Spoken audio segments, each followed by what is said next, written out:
Hello guys, my name is Rakesh, and today, I teach you how to remove image background in Photoshop. So first of all, open Adobe Photoshop. This video is for beginner graphics designers to how to remove background.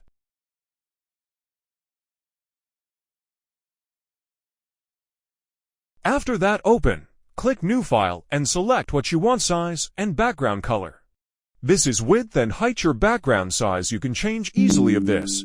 Select that for example and selected red color. After that, select background, click on create icon. This view is Photoshop editing base. After that, just click import image and select the image and click place button. The image is on your screen and click done icon.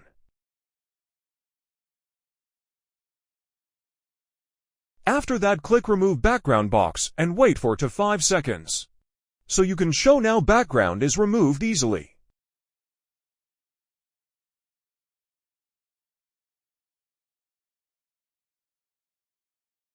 So guys, this is how to remove BG in Photoshop.